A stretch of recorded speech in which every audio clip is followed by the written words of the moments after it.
kita menggunakan baca Al-Quran pada waktu ini. Mari kita sama-sama ayat di selawat Nariyah dan Asma'ul Husna yang akan dipimpin oleh Al-Fadil Ustaz Haji Muhammad Salim bin Suairan. Majlis silakan. Allahumma salli salatan kamilatan wa sallim salaman tamman ala sayyidina Muhammadin alladhi tanhalu bihi al-uqadu wa tanfariju bihi al-qurabu وتقضى به الحوائج وتنال به الرغائب وحسن الخواتيم ويستسقى الغمام بوجهه الكريم وعلى وصحبه في كل لمحة ونفس بعدد كل معلوم الله. اللهم صل صلاة كاملة وسلم سلاما سيدنا محمد الذي تنهل به العقد وتنفرج به الكرب وتقضى به الحوائج وتنال به الرغائب وحسن الخواتيم ويستسقى الغمام بوجهه الكريم وعلى آله وصحبه في كل لمحة ونفس بعدد كل معلوم الله. اللهم صل صلاة كاملة وسلم سلاما تاما على سيدنا محمد الذي تنهل به العقد وتنفرج به الكرب وتقضى به الحوائج وتنال به الرغائب وحسن الخواتيم ويستسقى الغمام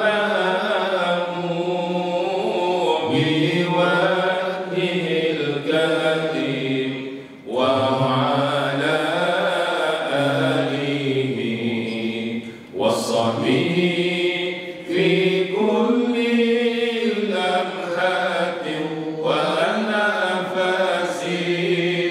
ونفس بعدد كل معلوم الله.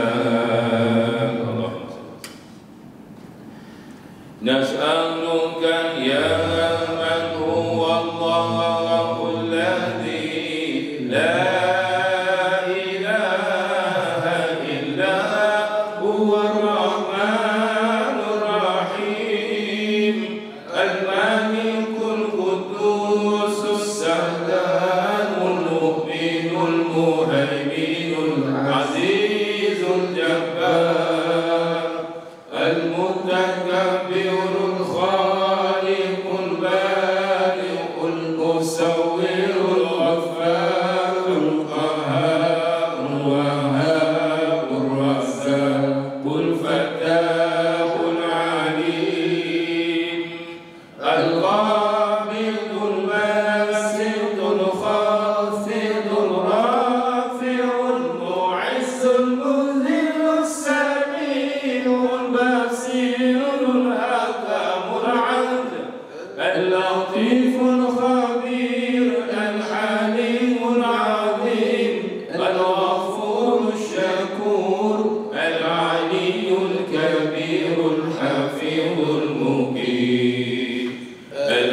الوصي الجليل الكريم الرقيب المجيب الواسع الحكيم الودود المجيد الباعث الشهيد الحق الوكيل القوي المتين الولي الحميد المحسن المبدئ المعين المحيي المميت الحي القيوم الواجد الماجد الواحد الصمد القادر المقتدر المقدم المؤخر الأول الآخر الظاهر الباطن الوالي المتعالي البر تواب المنتقم العفو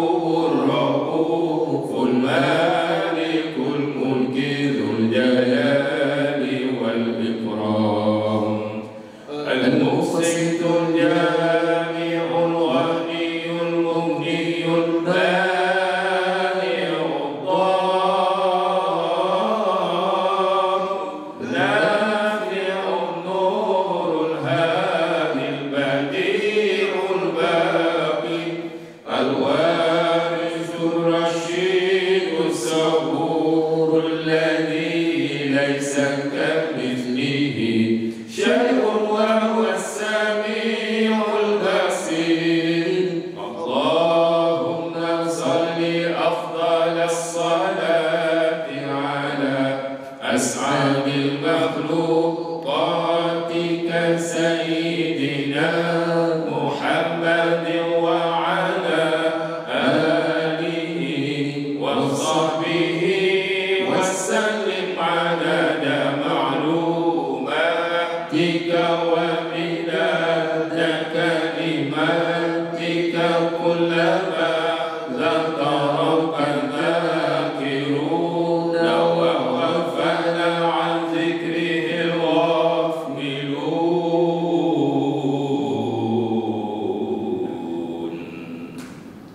Assalamualaikum warahmatullahi wabarakatuh. Bismillahirrahmanirrahim. Alhamdulillahi rabbil alamin wal 'aqibatu lil muttaqin wa la 'udwana illa 'alal zalimin. Wassalatu wassalamu ala asyrafil mursalin wa ala alihi wa sahbihi ajma'in. Qala rabbi ishrah li sadri wa yassir li amri wa hlul 'uqdatam min lisani yafqahu qawli. Amma ba'd. Muhammad Dato' Haji Adif Dato' Haji Ali Azhari Daud Dato' Banda Penerima Johor Bahru, Setiausaha Ketua Jabatan Ketua Bahagian Warga Penerima Johor Bahru yang dirahmati Allah Subhanahu wa taala sekalian. Alhamdulillah, syukur kita kepada Allah Subhanahu wa taala pada pagi ini dapat kita bersama-sama hadir dalam program Membaca Al-Quran dan Tazkirah yang disampaikan oleh penceramah sebutan pada pagi ini. Mudah-mudahan kehadiran kita pada pagi ini akan dirahmati Allah dan dihibur Allah. Kita bersama-sama dengan golongan orang yang saleh, orang yang beriman dan takwa di sisi. Hadirin yang dirahmati Allah sekalian, pada pagi ini kita akan masuk surah An-Naba, mulai ayat yang pertama yang akan dibaca oleh Al-Ustaz Aminin bin Musalih. Manakala terjemahnya pula akan disampaikan oleh Al-Fadhil Ustaz Haji Muhammad Salih bin Sulaiman. Majlis mempersilakan. أعوذ بالله من الشيطان الرجيم أعوذ بالله من الشيطان الرجيم بسم الله الرحمن الرحيم بسم الله الرحمن الرحيم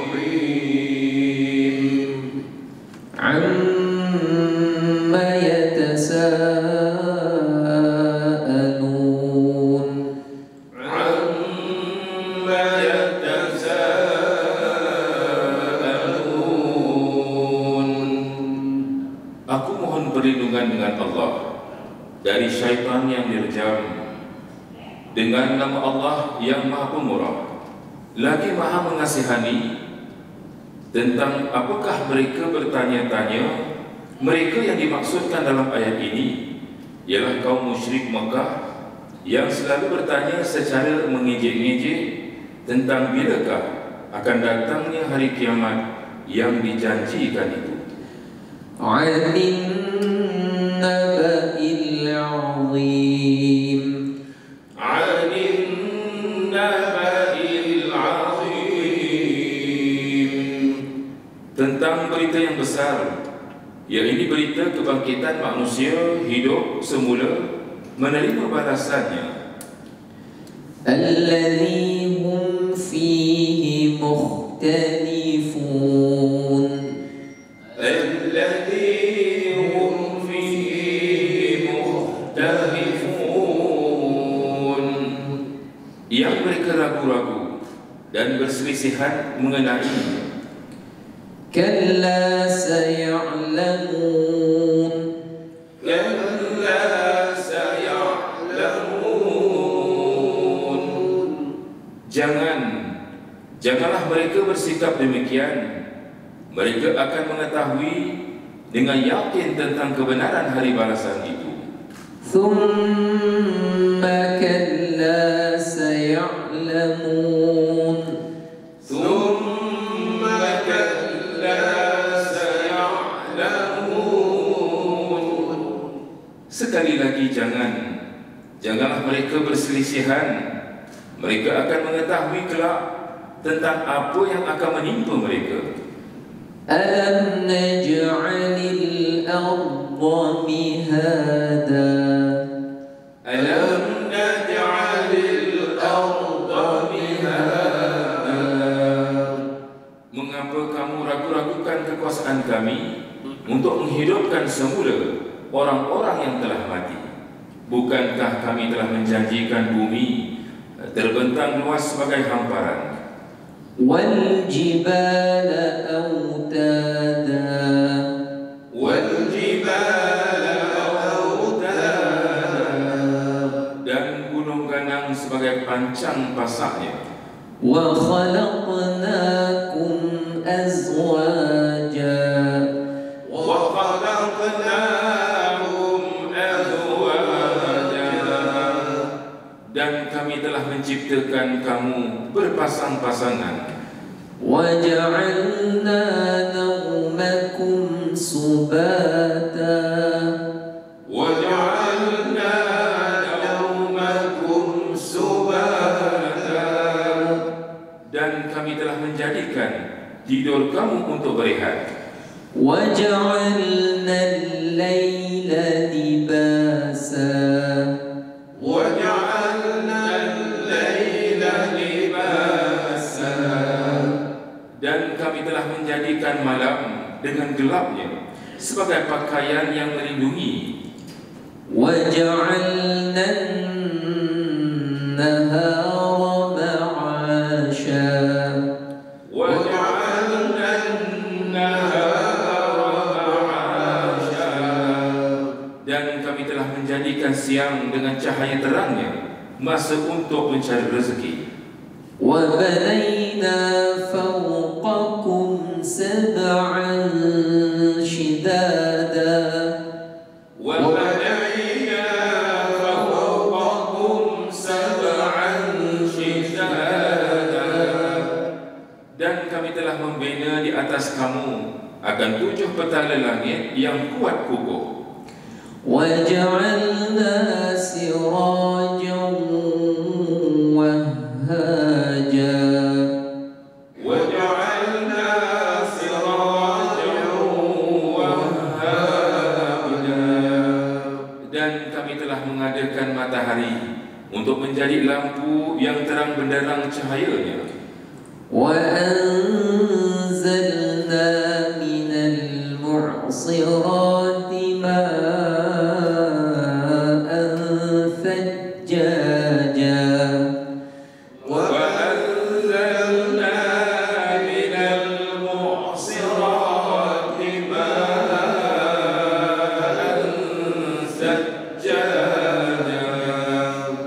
Dan kami telah menurunkan dari awan akan air hujan yang mencurah-curah.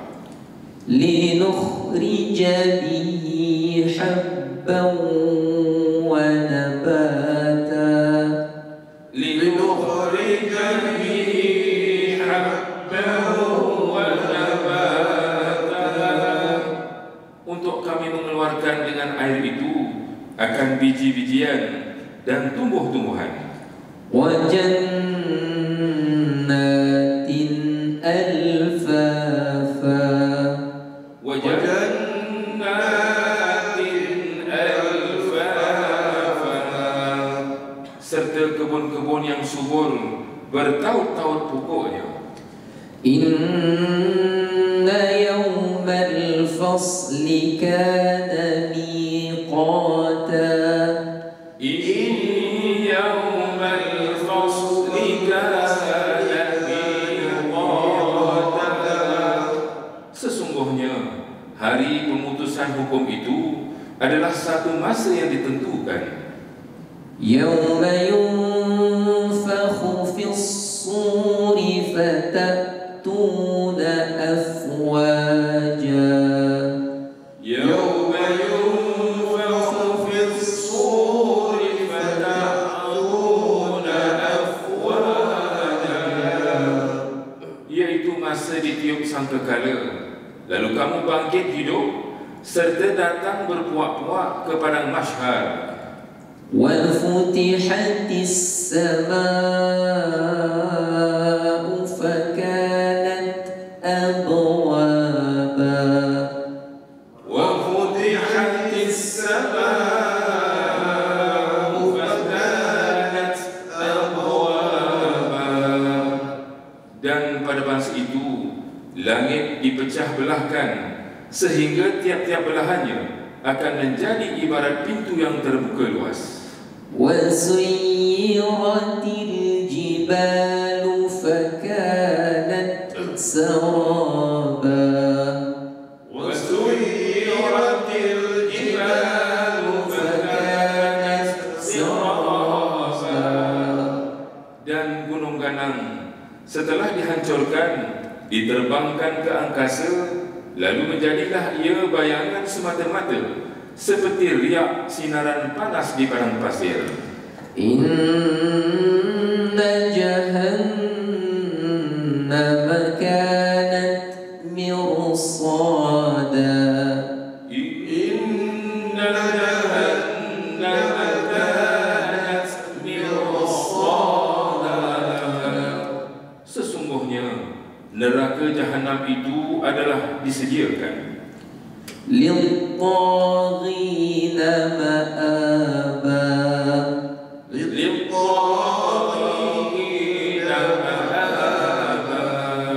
untuk orang-orang yang melampaui batas hukum Tuhan sebagai tempat kembalinya. labithina fiha ahqaba labithina fiha ahqaba, mereka tinggal di dalamnya berkurun-kurun lamanya. la yadhuquna fiha bardan wala sharaba la yadhuquna fiha bardan wala sharaba, mereka tidak dapat merasai akan udara yang sejuk di dalamnya dan tidak pula sebarang minuman.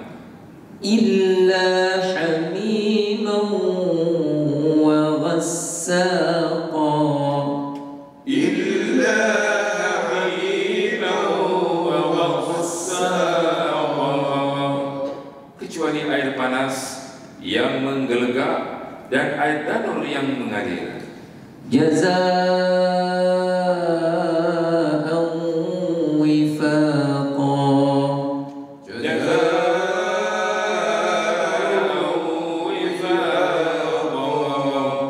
sebagai balasan yang sesuai dengan amal mereka yang buruk itu.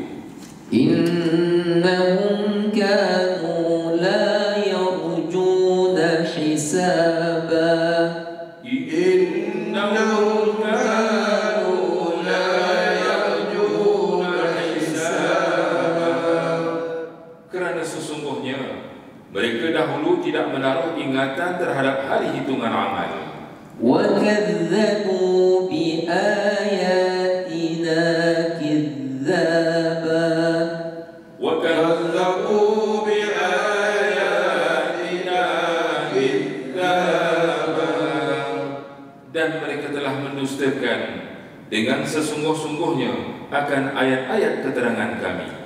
وَكُلَّ شَيْءٍ أَحْصَيْنَاهُ كِتَابًا وَكُلَّ شَيْءٍ أَحْصَيْنَاهُ كِتَابًا, dan tiap-tiap sesuatu dari bawaan hidupnya telah kami hitung secara bertulis. فَذُوقُوا فَلَن نَّزِيدَكُمْ إِلَّا عَذَابًا فَذُوقُوا فَلَن نَّزِيدَكُمْ إِلَّا عَذَابًا. Setelah mereka masuk ke dalam neraka, akan dikatakan kepada mereka, oleh sebab kamu telah mendustakan ayat-ayat kami, maka rasakanlah kamu akan azab yang disediakan, kerana kami tidak akan melakukan selain dari menambah azab kepada kamu. Inna lil muttaqina mafaza. Inna lil muttaqina mafaza. Sesungguhnya orang-orang yang bertakwa akan disediakan syurga, tempat mereka beroleh apa yang mereka ingini, setelah menerangkan balasan buruk yang akan diterima oleh orang-orang kufur ingkar. Maka mulai ayat ini diterangkan pula perihal orang-orang beriman dan beramal saleh, serta balasan-balasannya dengan syurga dan nikmat-nikmat kesenangan yang tidak ada turut bandingnya. Hadaiq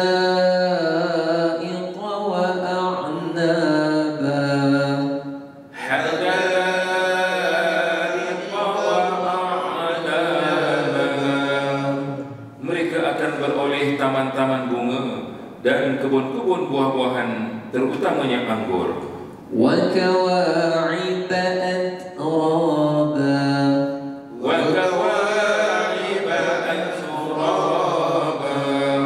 Dan perawan-perawan yang sebaya umurnya. Wa ka'san dihaqa. Wa ka'san dihaqa. Setelah piala atau gelas yang penuh dengan minuman.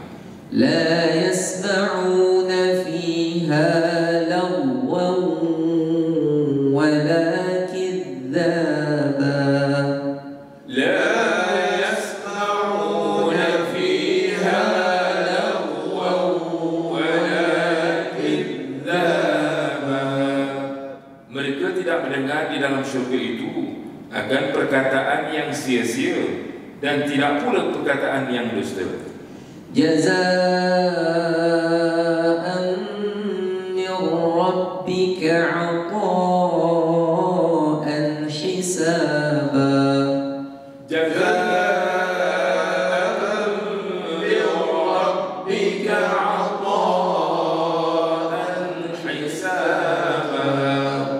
Sebagai balasan dari Tuhanmu, yaitu satu limpah guna yang dikira cukup menurut yang dijanjikannya. Rabbis samawati wal ardi wa ma bainahuma ar-Rahman. Rabbis samawati wal ardi wa ma bainahuma ar-Rahman. La yamlikuna minhu khitaba. La yamlikuna minhu khitaba. Tuhan yang mentadbirkan 7 petala langit dan bumi serta apa yang ada di antara keduanya.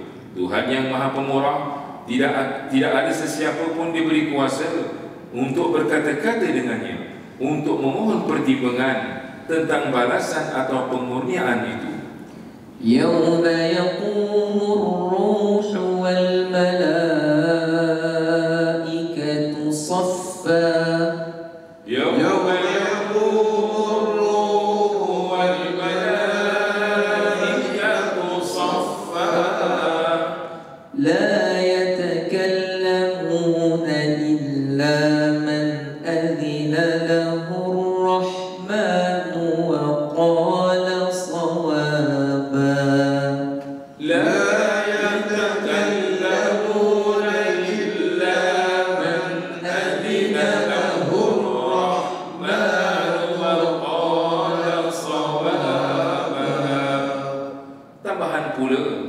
Pada masa Jibril dan malaikat-malaikat yang lain berdiri bersaf-saf menunggu perintah Tuhan, tidak ada yang berani berkata-kata, memohon pertimbangan, melainkan yang telah diizinkan baginya oleh Tuhan yang Maha Pemurah, serta ia berkata benar. Zalikal yawmul haqq. Zalikal yawmul haqq. Faman شاء اتخذ إلى ربه مآبا فمن شاء اتخذ إلى ربه مآبا. Itulah keterangan-keterangan mengenai hari kiamat sungguh tetap berlakunya. Maka sesiapa yang mahukan kebaikan darinya, dapatlah ia mengambil jalan dan cara kembali kepada Tuhannya dengan iman dan amal yang soleh. Inna anzarnakum azaban qariba. Inna anzarnakum azaban qariba. Yawma yanzurul mar'u ma qaddamat yadah. Yawma yanzurul mar'u ma qaddamat yadah. Wa yaqulul kafiru ya laytani kuntu turaba. ويقول الكافر يا ليتني كنت ترابا. Sesungguhnya dengan keterangan-keterangan tersebut kami memberi amaran kepada kamu mengenai azab yang dekat masa datangnya, yaitu hari seseorang melihat apa yang telah diusahakannya, dan orang yang kafir akan berkata pada hari itu, alangkah baiknya kalau aku menjadi tanah supaya aku tidak dibangkitkan untuk dihitung amalku dan menerima balasannya. Sadaqallahul azim. Sadaqallahul azim. Allahumma arhamna bil Qur'an waj'alhu lana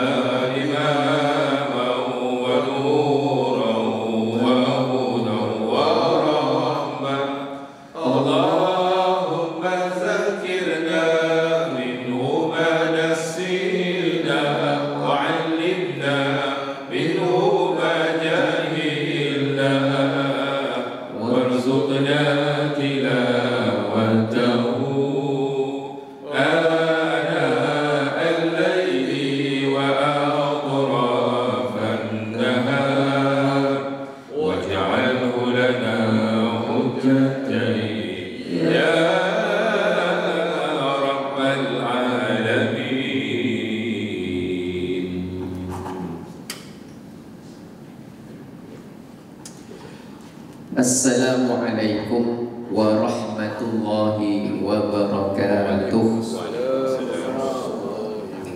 Alhamdulillah, alhamdulillah, alhamdulillah. Syukur kepada Allah pada pagi yang mulia ini dapat kita bersama dalam majlis yang baik.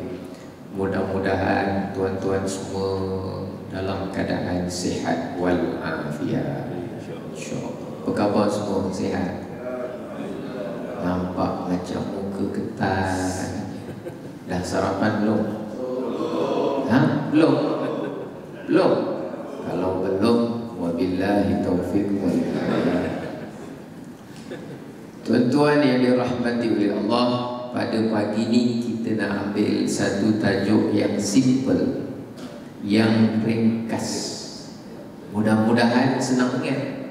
Kalau saya datang minggu depan, saya tanya balik. Iaitu apa? Kita nak bincang pagi ini larangan perkara yang kita tak boleh buat, perkara yang tak boleh buat bagi orang yang berhadas. Maknanya kalau kita ni berhadas, sama ada hadas kecil atau hadas besar, ada beberapa perkara kita tak boleh buat. Kita pecah 3 bahagian pagi ni. Yang pertama, larangan kepada orang yang batal wudu. Orang yang batal wudu ni, tuan-tuan pagi ni ada wudu tak ada wudu? Oh sudah, kerjanya ngentut aja. Ada wudu tak ada wudu? Kita nak tengok kalau ada orang dia tak ada wudu, apa perkara dia tak boleh buat. Satu, tu bahagian yang pertama. Ada 3 bahagian. Bahagian yang kedua, larangan-larangan ke atas orang yang berjunub. Maknanya orang yang berjunub tak boleh buat. Berjunub maknanya apa? Tuan-tuan pernah berjunub tak pernah ni? Takut juga tak? Bujang semua ke? Berjunub tu maknanya apa? Sudah. Berjunub ni sekian Ustaz nak jawab. Yelah, saya jawabkanlah. Sama ada seseorang itu bersetubuh atau keluar mani, salah satu. Jadi kalau ada orang cakaplah, ada orang bersetubuh mungkin tak keluar mani, ada orang keluar mani mungkin tak bersetubuh. Jadi salah satu daripadanya tetap namanya apa? Berjunub. Dalam Quran ada wa in kuntum junuban fatahharu, sekiranya kamu berjunub maka sucikanlah diri. Sebab tu saya sebut perkataan itu. Tapi kalau dua-dua sekali dalam bersetubuh, lepas tu keluar mani pula, namanya apa? Junub ganda dua lah, lebih kurang betul. Okey, baik. Ceritanya dua. Orang yang berjunub ada perkara dia dilarang, tak boleh buat. Okey, kita pergi bahagian yang ketiga. Bahagian yang ketiga apa cerita dia? Larangan-larangan ke atas orang yang haid, uzur syar'i, ataupun orang kita panggil apa? Period. Period. Jadi kita pergi kepada 3 bahagian ni, mudah-mudahan sebab benda ni akan berlaku pada kita hari-hari sepanjang hidup. InsyaAllah kita, sama ada kita tu dalam keadaan tak ada wudu, atau kita dalam keadaan berjunub, ataupun kita dalam keadaan didatangi darah haid, ada perkara kita tak boleh buat. Kita pergi pada bahagian yang pertama. Apa larangan ke atas orang yang batal wudu? Sebelum kita nak cerita larangan, dulu saya pernah datang sini cerita perkara kita ni wudu kita batal dengan sebab apa, kita kena tahu. Kalau tuan-tuan sekarang ada wudu, okey, tapi pukul 10 pagi belum tentu ada wudu. Mungkin ada perkara yang membatalkan wudu. Contohnya apa? Yang pertama, ada 4. Yang pertama iaitu apabila keluar sesuatu daripada mana? 2 jalan, kubul dengan dubur. Sama ada mungkin cecair, air kencing, air apa lagi, keputihan, lelehan, nanah, ataupun keluar kat situ apa, apalah tak kira cecair, ataupun angin keluar, gas, kentut, ataupun yang keluar tu dia pepejat benda, tahi, ataupun ada orang tertelan guli malam tadi keluar pagi ni, guli keluar, tetap namanya batal wudu. Walaupun yang keluar tu binatang. Contoh binatang yang keluar dari situ apa? Kucing. Bukan kucing, cacing. Kucing keluar hanya daripada mak kucing. Jadi tuan-tuan, keluar sesuatu batal wudu, melainkan air mani. Selesai. Yang kedua, batal wudu kenapa? Bila hilang akal. Hilang akal, batal wudu. Contoh, pingsan, hilang akal, pitam, gila. Ada orang gila, asal 8 pagi, Khamis pagi dia gila. Dia gila 8 sampai 9 okey tu. Habis dah ikut Quran okey. 8 sampai 9 gila. Mana kau tadi? Aku gila je. Kalau dia gila memang batal wudu dia. Kalau gila, termasuk batal wudu namanya tidur. Tidur batal wudu. Dikira hilang akal. Tertidur baring ke, tertidur tiarap ke, tertidur duduk ke, tertidur apa. Kecuali ada satu bentuk tidur lah, yang mana ulama kita kata kalau tidur tu tetap, punggungnya tetap, kerusinya pun keras, tak bergerak ke mana, terlelap, punggungnya tetap, tak berganjak, tak bergaling, sadar, wuduknya masih ada lagi lah. Tapi kalau dah tidur, dah mula kona baring, dah terangkat, jawapannya wudu batal, selesai. Dua, ni reka-reka senang supaya kita tak payah pening-pening.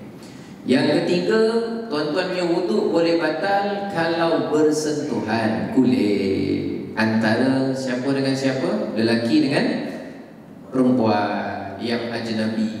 Kawan dengan kawan tersentuh batal. Kulit dengan kulit, kulit muka ke, kulit tangan ke, kulit kaki ke, kulit dengan kulit batal. Kita dengan ipar tersentuh batal. Kita dengan budak perempuan yang jaga tol yang jaga cashier tersentuh, jawapannya wudunya apa? Batal. Hatta kita orang lelaki dengan isteri pun kalau persentuhan kulit, hukum dia apa? Batal. Jadi kalau tuan-tuan nak pergi sembahyang, isteri nak salam, tengoklah, abang nak pergi sembahyang jap ni kat surau, abang nak salam, isteri nak salam, nantilah kita salam lepas insyaAllah. Alah abang, salam. Dia nak salam, kita nak pergi maghrib, nantilah lepas insyaAllah saya nak cepat ni dah ikut. Abang nak salam. Kalau dia salam juga maknanya apa? Apa dulu, kalau dia salam ada dua kemungkinan. Yang pertama, kemungkinan wuduknya batal. Yang kedua, kemungkinan dia batalkan ke surau. Nak cerita batal lah, nak cerita bersentuhan kulit dengan kulit. Faham Kecuali ada 3 tempat kita sentuh tak batal. Kita sentuh isteri kita, ada 3 tempat kita sentuh tak batal. Yang pertama, kuku. Tuan-tuan sentuh kuku isteri tak batal. Isteri sentuh kuku tuan-tuan tak batal. Kuku sama kuku tak batal. Jadi nak salam, nak ngelak tak batal. Salam kat mana? Bukan suruh, cuba fikir aja. Yang kedua, salam tak batal bila tuan-tuan bersentuh isteri tak batal, iaitu sentuh pada rambut dia. Tuan-tuan sentuh rambut dia tak batal. Dia pegang rambut tuan-tuan tak batal. Itu tak batal. Ataupun rambut dengan rambut tak batal juga. Jadi kalau tuan-tuan nak sembahyang, nak salam, salam kat mana? Pingsan dia hentak dia rambut. Yang ketiga, sentuh tak batal, namanya tulang. Tulang isteri kita. Tulang yang ada kat luar badan namanya apa? Gigi. Tuan-tuan sentuh gigi isteri tak batal betul. Dia sentuh gigi tuan-tuan tak batal. Gigi sentuh gigi macam mana? Gigi sentuh gigi, ceritanya tak batal lah, senang cerita lah. Jadi kalau nak salam, salam kat mana lah sudah. Salam kat gigi, dah lah gigi palsu tu. Ceritanya sentuh tak batal. Tapi kalau kulit dan kulit batal. Yang keempat, batal wudu tuan-tuan. Namanya ialah apabila seseorang itu dia menyentuh dengan tapak tangan ni, tanpa lapik, dia menyentuh kubul atau dubur anak Adam. Orang perempuan saya tak pasti. Orang-orang lelaki hati-hati, pamandi tualam, ganti kain, tengah ganti kain, sarung kain, tuala lepas, tersentuh tak sengaja dia punya apa? Angry Bird. Nak bagi nama aku tak tahu. Tak sengaja sentuh Angry Bird. Bila tersentuh dengan tapak tangan, walaupun dia tersentuh sendirinya, batal. Kalau dia tersentuh orang lain punya, batal tak? Batal juga lah namanya. Orang lain punya tu bukan Pak Imam punya. Orang lain punya tu maknanya bayi kita tengah cebokkan baby, cebokkan anak. Tu contohnya lah. Tetap batal lah. Sama ada yang tuan-tuan sentuh tu orang yang hidup ke atau orang yang meninggal ke, tak kira lah. Yang penting anak Adam. Anak Adam maknanya mana? Kecuali kalau tuan-tuan tersentuh binatang punya, tak batal. Tuan-tuan tengah duduk, ada orang bela kucing kan, duduk, kucing duduk atas tapak tangan dia. Dia tengah duduk, kucing duduk, tinggi gitu, terpegang Angry Bird kucing, tak batal. Ataupun ada orang dia bela kambing tengah jalan, dia cakap kambing punya. Kambing tu dah terpulat-pulat mata, batal tak wuduk dia? Tak batal lah. Kan saya kata tadi, itu kan kambing kan. Tapi soalannya sekarang, wuduk kambing batal tak? Kambing malah wuduk. Kalau wuduk kambing batal, kambing pening dengar.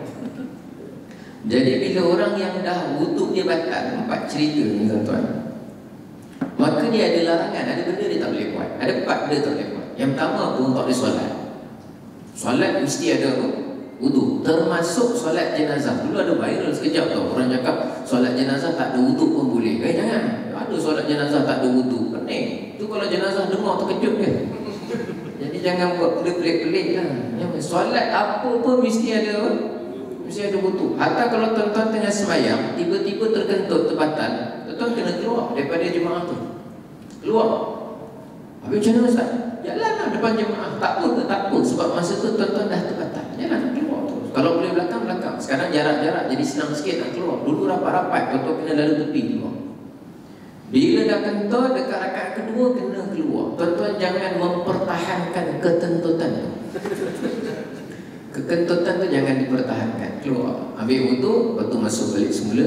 Solat dari awal. Sebab solat tu batal tanpa wuduk. Sebab tu kalau tuan-tuan nak sembahyang, elakkan tuan-tuan dalam keadaan nak terkencing ataupun nak terkentut, cakap, ataupun nak terbuang yang besar. Bagi clear.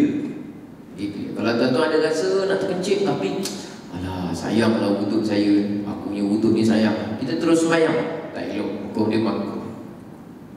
Tapi kalau tuan-tuan tengah sembahyang, mula-mula sembahyang tak ada rasa, rakaat pertama okey, rakaat kedua okey, sekali dah rakaat keempat tiba-tiba rasa kita panggil cik, tuan-tuan tahan, tak apa, itu tak makruh. Tiba-tiba rasa nak terkentut, rakaat keempat, ya Allah, aku rasa itu teknikal tuan-tuan handle sendirilah. Maknanya tuan-tuan jaga ni kalau terlepas agak-agak tahap dia macam mana. Kalau tuan-tuan rasa membimbangkan, kalau terlepas ini memang akan menjadikan kemaluan sepanjang hidup. Jadi tuan-tuan dengan segera tinggalkan dan lepaskan kat luar lah. Tengok pada keadaan tuan-tuan. Yang senang cerita, orang tak ada wuduk tak boleh solat. Yang kedua, orang yang tak ada wuduk dia tak boleh tawaf keliling Kaabah dengan tujuan ibadah tawaf 7 pusingan usia wuduk. Cuma tawaf dia ada beza sikit tuan-tuan. Sebab dia tak batal semua. Maknanya tuan-tuan 1 pusingan sah, 2 pusingan sah, 3 pusingan cantik. Baru nak start pusingan yang keempat, baru jalan sikit, batal. Tuan-tuan keluar, kemudian ambil wuduk, masuk balik, nanti start balik semula, 3 dah kira settle. Tuan-tuan sambung 4, 5, 6, 7. Tawaf boleh. Tapi semayang jangan. Dia sembahyang rakaat pertama okey, rakaat kedua okey, rakaat ketiga, rakaat keempat kentut. Dia keluar ambil sembahyang sambung 4 satu je tuan. Tuan-tuan jangan buat kerja macam tu. Okey, 2 tawaf. Yang ketiga, orang yang batal wuduk dia tidak boleh ni menyentuh mushaf Quran ni. Tak boleh tuan-tuan. Orang tak tahu wuduk, dia tak boleh sentuh mushaf Quran, tak boleh sentuh. Tak boleh pegang mushaf Quran, tak boleh sentuh. Jadi kalau tuan-tuan tak ada wuduk, jangan pegang Quran. Yang keempat, dia tak boleh bawa Quran, menanggung tak boleh. Jadi ada orang kadang kita cakap, Ji, tolong kat Quran ya Ji. Alah, aku tak ada semayang. Tak apalah, aku pakai kertas ni. Dia bawa Ji ni. Ini memang tak menyentuh, tapi dia bawa tak? Bawa juga, jawapan dia tak boleh juga. Jadi tak payah. Habis nak bawa macam mana? Ambil semayang sudah lah. Maknanya gitu Jadi tuan-tuan, kalau tak ada wuduk, jangan bawa Quran. Kecuali Quran yang macam ni tuan-tuan. Quran tuan-tuan yang macam ni. Sebab Quran dia ada terjemah, ada tafsir, ada tajwid, belakang ada sejarah, bawah ada hadis. Maknanya ayat yang selain ayat Quran lagi banyak daripada ayat Quran. Ayat ini kalau tuan-tuan bawa, walaupun tak ada wuduk, okey lagi lah. Cuma lagi bagus tuan-tuan kalau boleh dengan Quran ni siap-siap lah. Ada apa? Ada wuduk lah kalau boleh Okey, selesai. 4 orang batal wuduk tak boleh. Batal wuduk ni hadas kecil ke hadas besar? Dah kecil lah. Okey, kita pergi yang kedua. Bahagian kedua. Namanya tadi orang yang apa tadi? Berjunub. Orang yang berjunub dia ada tambahan. Ada 6 larangan. Lagi banyak. 6 larangan. 4 sama macam tadi. Orang yang berjunub dia tak boleh solat, sama. Orang yang berjunub dia tak boleh tawaf, sama. Orang yang berjunub dia tidak boleh, tadi apa tadi nombor 3? Sentuh Quran, pegang Quran. Orang yang berjunub dia tak boleh bawa Quran. Sama 4 ni. Cuma dia ada tambah 2 lagi dia tak boleh buat. Yang kelima, dia tidak boleh stay, berada dalam masjid. Tak boleh ada dalam masjid. Dia tak boleh ada dalam masjid. Kira-kira dia berhenti, menetap, berada, diami masjid, jawapan dia tak boleh. Kenapa dia tak boleh? Sebab dia sedang berhadas apa? Berhadas besar. Okey Ni kena perhatian ni. Sebab kadang ada orang perempuan dia tak faham. Kita kata dengan dia, awak uzur, awak tak boleh masuk masjid. Dia kata tak apa, saya tak menitis-nitis, tak mengotor, tak mencemar masjid. Dia tak boleh, awak nitis, tak nitis, awak tak boleh stay duduk dalam masjid, tak boleh. Tak apa, saya tak menitis. Ya Allah, bukan awak saja yang haid tak boleh masuk, yang berjunub tu pun tak boleh apa? Tak boleh masuk. Orang yang berjunub ada tak boleh masuk masjid nitis? Tak ada. Orang yang berjunub dah habis nitis dah tadi semua. Dia dah habis selesai dah. Dia tak boleh masuk masjid kerana dia berapa tadi? Berhadas besar. Sama juga orang yang haid period, dia tak boleh masuk masjid. Bukan nitis tak nitis, dia tak boleh stay dalam masjid sebab dia berhadas besar, bukan sebab menitis tak menitis. Itu cerita dia. Jadi orang berjunub tak boleh masuk masjid dan dia tidak boleh membaca Al-Quran. Maknanya orang yang tak ada wudu boleh tak baca Quran? Boleh Orang tak ada wudu. Contohnya Quran orang lain bukakan. Orang lain bukakan, orang lain yang sentuh, orang lain yang pegang, orang lain yang buka, dia tinggal baca je. A'udzubillahi minasyaitonirrajim. Dia baca je, boleh tak? Boleh. Tapi kalau dia berjunub, orang lain buka, orang lain sediakan Quran, boleh tak dia baca? Tak boleh, sebab dia berjunub hadas besar. Kecuali kalau dia baca tu dengan niat sebenarnya dia nak zikir, nak doa, yang tu boleh. Niat zikir, niat doa. Contoh bagi senang faham. Sepasang suami isteri lepas isyak, dah makan apa semua, mereka masuk ke bilik. Lalu berlakulah apa yang berlaku, suami dan isteri lalu dua-dua berjunub. Kerana keletihan, malas nak mandi dulu, akhirnya mereka tidur. Sebelum tidur dia dah terbiasa. Sebelum tidur dia baca 3 qul huwallahu ahad, qul a'udzu birabbil falaq. Itu ayat Quran. Tapi masa dia baca tu bukan dia niat nak baca Quran. Dia berjunub, tak boleh baca Quran, tapi dia niat apa? Nak baca doa, nak baca zikir sebelum tidur. Jawapan dia boleh ke tak boleh? Boleh, tak ada masalah. Niat zikir Okey, selesai larangan bahagian yang kedua. Bahagian yang ketiga, yang terakhir tadi tuan-tuan, larangan ke atas orang yang apa tadi? Yang haid. Ini nampak macam orang perempuan, tapi nanti ada kaitan dengan kita orang lelaki. 10 larangan orang haid. 6 sama macam tadi. Tak boleh apa mula-mula? Semayang tak boleh. Orang haid kalau semayang dosa. Yang kedua tak boleh apa tadi? Tawaf. Yang ketiga tak boleh sentuh Quran. Yang keempat tak boleh bawa Quran. Yang kelima orang haid tak boleh baca Quran. Sama macam orang tadi. Dan orang yang keenam, orang yang haid tidak boleh stay, berada di dalam masjid. Masjid bukan musalla macam ni. Musalla macam ni, RNR apa semua boleh, tak ada masalah walaupun uzur. Katalah kat belakang tu ada jemaah perempuan, dia staf sini nak ikut program budaya Quran, boleh tak dia ikuti duduk kat belakang? Boleh. Boleh tak dia dengar bacaan orang lain? Boleh. Boleh tak sama-sama dia bawa Quran? Jangan, sebab dia tak boleh bawa Quran, tak boleh. Tapi dia duduk, boleh. Dengar, boleh, tak ada masalah. So datang, dapat faedah, puan-puan dapat ilmu, dapat pengetahuan. Okey, jadi tak boleh baca Quran, sama. Okey, apa 4 tambahan orang yang haid dia tak boleh buat? Yang pertama, dia tak boleh puasa. Puasa tak boleh. Yang kedua, haram dia itu diceraikan, ditalakkan ketika haid. Maknanya kalau ada seorang lelaki gaduh dengan isteri, gaduh, maki, tiba-tiba dia lafazkan talak, aku ceraikan kau. Ketika itu wanita tu sedang dalam keadaan apa?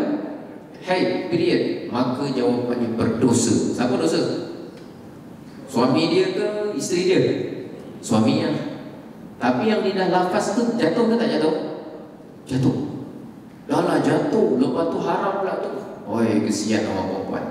Lepas tu sekarang, kalau tak silap saya, kalau perceraian berlaku di luar mahkamah, denda 1,000. Kalau orang nak bercerai, dia pergi mahkamah, pilih tarikh. Nanti pilih tarikh, dia tanya, puan, Puan biasa period bila? Dia nak tanya period supaya nanti dia pilih tarikh lafaz cerai tu, kalau boleh lafaznya pada waktu dia suci. Itu dia tanya. Kadang perempuan tak faham, Puan bila period? Awak ni sibuk tanya period saya. Dia bukan nyebut. Dah benda ni ada kaitan dengan hukum, dia tanyalah. Sebab nak tentukan tarikh ni. Kalau dia cakap 7 sampai 14 saya punya period, okeylah, kita ambil tarikh 16 lah, kita punya proceeding mahkamah. Dia pilih, ada sebab tanya. Kalau tarikh lain dia tak tanya, tak benda lain dia tak tanya. Okey, puasa tak boleh, talak jaga haram. Yang keempat, yang ketiga, orang perempuan dia tidak boleh lintas dalam masjid kalau dia bimbang mengotorkan masjid. Lintas baru kita tanya, kotor ke tak kotor. Kalau stay langsung tak boleh, lintas baru kita tanya.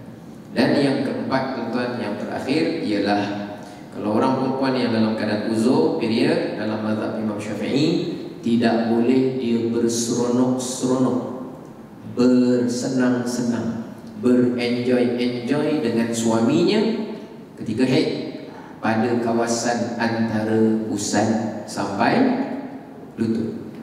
Antara mana? Pusat sampai lutut. Pusat sampai lutut siapa? Isteri ke suami? Isteri. Tengoklah siapa yang period. Yang period siapa tadi? Yang period isteri. Pusat sampai lutut isteri. Sebab isteri yang period. Tapi pusat sampai lutut suami boleh tak? Pening nak jawab tuan-tuan ni. Adik semua bujang ke apa ni? Suami tak ada masalah lah. Suami itu urusan dia lah. Yang haram tak boleh pusat sampai lutut dapat isteri. Ada satu tempat bila saya dah terang itu, dia tanya saya, Ustaz, kalau telinga boleh tak? Saya cakap telinga siapa? Telinga isteri. Saya kata semua yang lain boleh kecuali kawasan antara mana tadi? Pusat sampai lutut. Dia tanya lagi, Ustaz, kalau telinga boleh tak? Telinga. Saya kata semuanya boleh kecuali antara pusat sampai lutut. Dia tanya lagi 3 kali, Ustaz, telinga sebenarnya boleh ke tak boleh? Bila dah tanya banyak kali, kan saya dah cakap, tadi kan, orang semua dah faham. Dia tak faham. Dia tanya, Ustaz, telinga boleh tak? Saya cakap telinga pun juga haram, tak boleh sekiranya telinganya terletak di bawah pusat. Habis dah tak faham sampai lepas tu baru dia faham. Kalau dia tanya, Ustaz, telinga isteri saya kat mana? Awak cari sendirilah. Takkan awak tanya saya. Jadi tuan-tuan, itulah larangan, tujuan dia untuk mematuhi dan mentaati perintah Allah, larangan-larangan yang ada. Mudah-mudahan apa yang kita kongsikan pada pagi ini mudah-mudahan manfaat dan mudah-mudahan barakah. Mohon ampun dan maaf apa yang baik datang dari Allah, kekurangan kelemahan dari Allah juga atas kelemahan diri saya. Mudah-mudahan Allah ampunkan kita. Wassallallahu ala sayyidina Muhammad wa ala alihi wa sahbihi wasallam. Walhamdulillahi rabbil alamin.